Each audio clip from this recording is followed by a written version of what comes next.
how to get something done, self-respect, how to really appreciate a job well done. I had chores. We had to go earn. We had to achieve. Us baby boomers decided that we were the ones that ushered in free love, free sex, free drugs, rebellion, don't want the Bible, don't want church. What's it done for us? So we taught people how to be lazy. So if you're lazy, you're going to self-limit because you don't want to achieve anything. I don't know if you've ever seen this movie, True Romance. Brad Pitt, one of Brad Pitt's best performances. He's Floyd, the roommate. Floyd's a dope addict, and all he does is smoke pot, and he achieves absolutely nothing. But the performance Brad Pitt lays down in that movie is absolutely hysterical.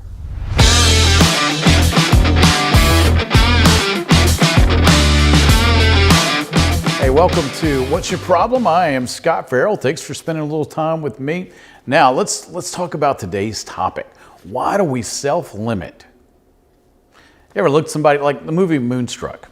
It still makes me laugh when Cher smacks him. Get over it. So many times we limit ourselves on what we want in life.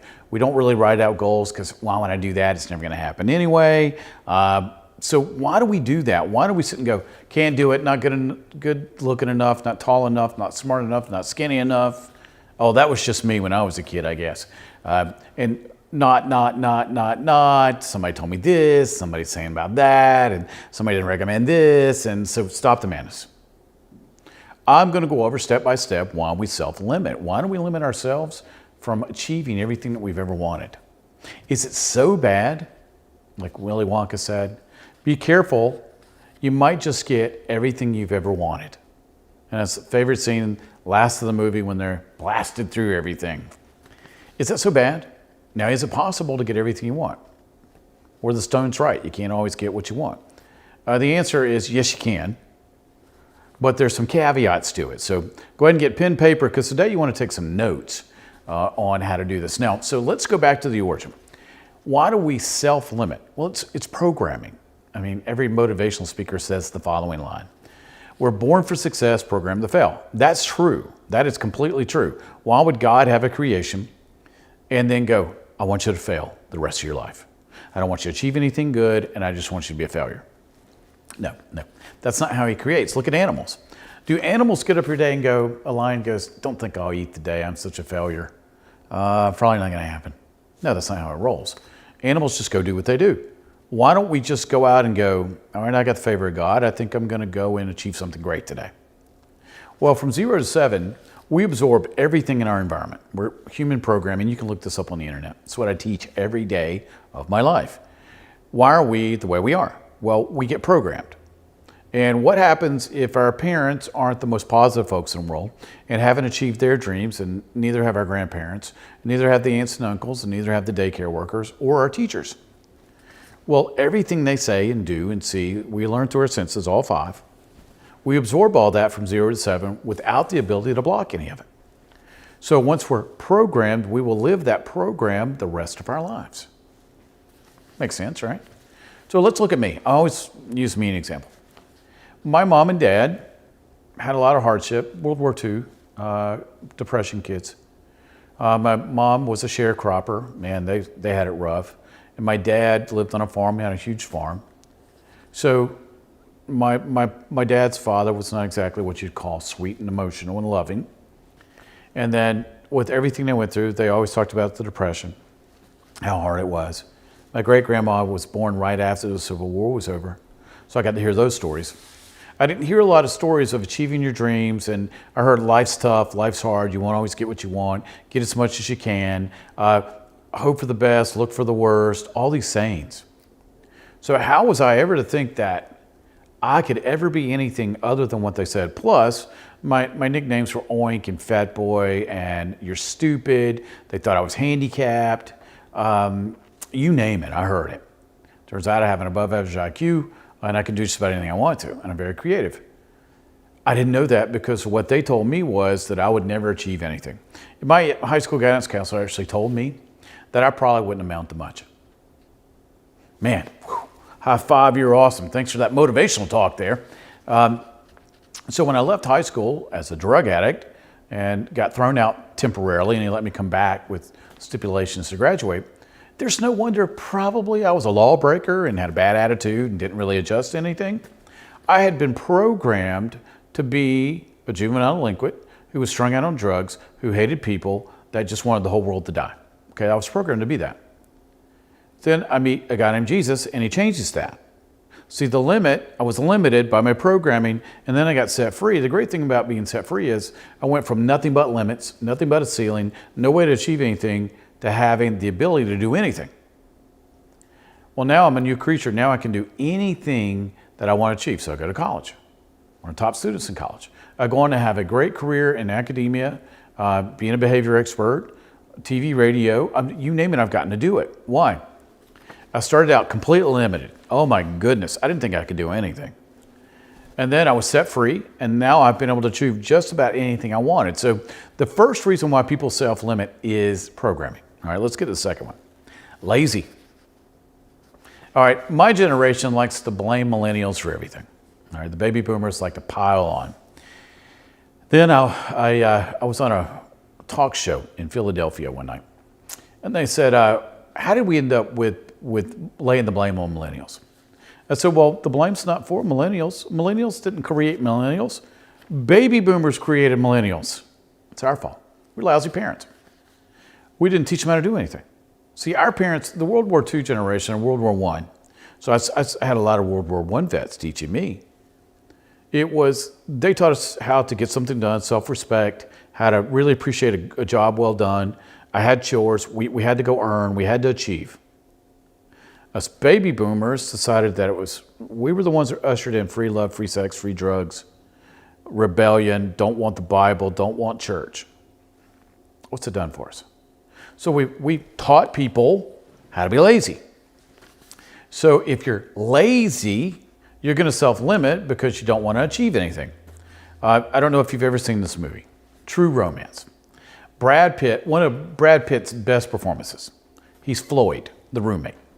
Floyd's a dope addict, and all he does is smoke pot, and he achieves absolutely nothing. But the performance Brad Pitt lays down in that movie is absolutely hysterical. If you've never seen, just go to YouTube and go Floyd, True Romance. Because Floyd sums up baby boomers, sums up some millennials, sums up a lot of kids now. See, because of the advent of social media, we have a lot of experts in the basement. So lazy is one of the reasons why we self-limit, because I've never had to do anything. I've never had to achieve anything. I don't have any self-respect. I've never had to go earn a wage. I've never had to worry about eating. I've always had something handed to me. And now with the government, the way they're doing, they're paying people not to work. Hey man, I got it made. They don't realize why the cheese is always free in the mousetrap. And unfortunately, a lot of times you find that out too late. See, if you're on the dole and you're lazy and you never achieve anything, you never make much out of your life, you never accomplish anything, you never receive anything, and then you normally die early. Man, if you look at it that way, it don't sound so appealing now, does it, Scott? So you self-limit because you've self-limited, right? All right, let me get to the next one. You don't think. I meet so many people. You know, I'm a consultant, so I consult with businesses and with families and individuals. I do behavior. And I'll sit and go, well, all right, let's look at what's going on here. Well, did you ever think about? And they'll go, never thought about that. I'm like, you've been in business 20 years and you never thought about X. No. The lost art of thought. The thinker, the statue. People don't think anymore. They get in that little digital thing and it's this far from their face all the time and they don't ever think through anything. Well, remember, anything digital like that will actually numb your brain. I'm not going to go into all the science. You can actually look it up. Look up impairment of brain function through electronics. Look up that on the internet. I'm not going to break down all the exchange here. So if you've got something numbing this and its function, you will eventually lose the ability to think through things. Like, cell towers being too close. Yeah, electromagnetic fields do stunt your ability to perform. So Nothing can stunt you if you never start it, right?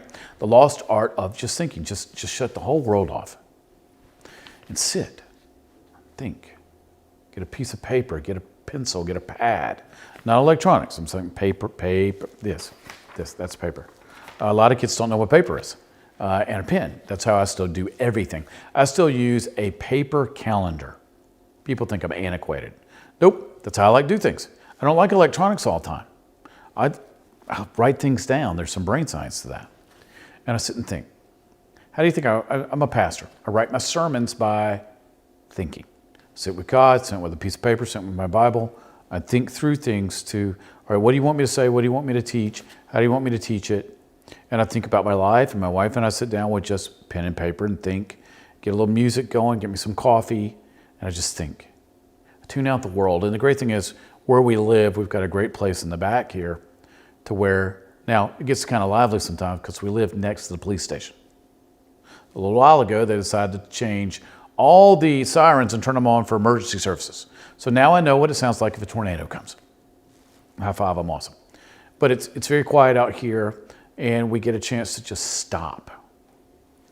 So you self-limit a lot of times by not thinking through, one, options, but two, which my next point is, you never develop a goal or a plan. So many times we run on autopilot. So we go from thing to thing to thing to thing to thing to thing to thing. The way we do education now, which really rubbed me the wrong way when I was a teacher, I haven't taught in several years now. I never liked telling every kid they had to go to college. No, not every kid should go. About 20, 30% should probably go, and that's about it. And now with the way high school's going, even less should go, but stay with me on this one. I'm not saying you shouldn't be trained. Some should go to college later, like I did. I had to get my life together and go back to college. I believe in education, trust me. Sometimes I don't always believe in people going immediately. But we rush kids. We rush them through elementary, through middle school, through high school, rush them to college. At no time do we go, let's think about this. And then in school now, everything's regurgitation, not thinking through. My philosophy in my class was you could state any opinion that was backed up by fact. I don't care what your feelings are, but I do care about facts. I don't care what your political stance was, whatever it was. If you got facts, let's talk about it. Because how else are you going to learn to think? See, in my classes in high school, we had teachers. To this day, I put this gentleman in every book I write, Beverly Clayton. Mr. Clayton, Miss Rhodes, my English teacher, her husband, both were educated at Oxford. And he taught religion at Davidson College, close to where I grew up. And she always taught literature. Who better to teach British literature than somebody from England who went to Oxford? And they were so exciting, and they allowed debate, and we would just talk about things. And my classes, we could be brutal to each other. You know, you got a bunch of know-it-alls. You got 15 know-it-alls in a class, and everybody knows it all, right? So that can turn into some heated discussions. And when I got to college, it was normally one of my best friends and I, the ones that were yelling at each other. I think one time the whole class had left, and her and I were still yelling at each other. You know, you're in intense debate then. And I love her, and we talk all the time. And that was many years ago. But we took the time to think through things. Is this true? Is this right? Does this have validity? Does this have data to back it up? And then we could say, all right, this is what I want. This is my plan to get it. I got to think through this, and now I can connect all the dots. See, I don't want to be limited. That's why I live in the United States, where we have a constitution. Even though our government's currently trying to slam communists down on us, they're not going to win. See, I have the free ability to think. I have the freedom to go create. I'm in the freest country in the world. So why would I want to limit anything that I can do? I have the ability to go create. How do I create? Well, a little quantum physics lesson. This was used not for communication, but for creation. By law of quantum physics, whatever you speak, it must become real in the natural. Here's why. Whatever you speak, you'll do, and you'll feel, and you'll act on. Remember, faith without works is dead. You got to go out and do something. So let's get back to the college thing. Here's my stance on how to limit yourself. Only limit yourself to one educational path. No. If college isn't right for you, all right, step back and go, all right, currently I'm probably not mature enough or ready for it. I need a mentor, so I got to learn a skill of some sort. I can go to trade school, I can go to community college, I can go to a 2-year program. If it's real estate, I can go find somebody who can teach me. I'm not saying stop education, but most people are not ready academically or from a maturation schedule to attend college right out of high school. They're not. That's a money grab that the colleges are trying to do. So stop and think. What I like about Europe a lot of times is the gap year. You go see the world, you come back and restart. I needed it, man. So I left a few years and then went back. And by the time I got back to college, I was ready for college. Now, am I pro-college? Am I pro-education? Absolutely. You have to be educated because the people that are more educated than you are going to pass you. And you need to be educated in so many areas, was the languages, the arts. And my favorite class in college was art appreciation. Got to go to France for almost a month and look at all the Impressionist art and go to all the studios. It was fabulous. See, I got out of my limitation. I wrote out a list of everything I wanted to achieve in life, and then I started checking stuff off. And since I've gotten a new lease on life, since I've been healed from dying, I wrote out a new list. And my wife and I are just checking them off because now I'm doing them together because I'm married. So let me refresh. Let me go back over. Why do we self-limit? Programming. We're lazy. We don't think, and we never develop a set of what we want, a goal to do it, and a plan. Well, you got to ask yourself, do I want to stay limited or do I want to get something fabulous out of life? See, what's your problem?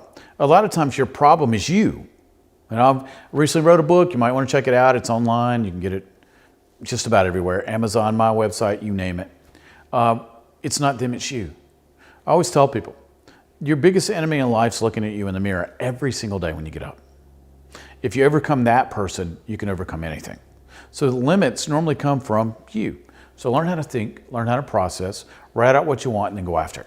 All right? So, all right, thanks so much for being part of my day. Let me have a few minutes of your time. Hope this helped, because so many times we look at teenagers and go, what's wrong with you? Us. We created them so we can pat ourselves on the back. Mom and Dad, remember this. They will when you will. If you tell a kid they can accomplish anything, you go first, and it works out way better. All right, remember, if you have any questions, you can always go to the website, wyppodcast.com. Now, we also furnish tips, etc. on that website, so go there.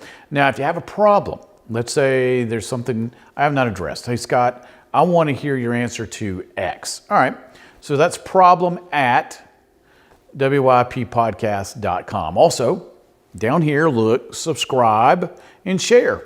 I'm covering topics that people ask me on a weekly basis. So if I'm covering a topic, somebody's asked me about it. And if somebody's asked me about it, like the rule of thumb in my class in high school, if I had 30 kids and one kid had a question, at least 17, 18 had the same question, right? So if you've got this thing, you could probably share it with somebody else. So you might not be the one that needs it, but somebody else may need the answer to this, all right? So go by our website, wyppodcast.com. All right, I'm Scot Ferrell signing off. Thank you so much for being part of my day. Remember, what's your problem can be solved, and you can solve it right here. Take care.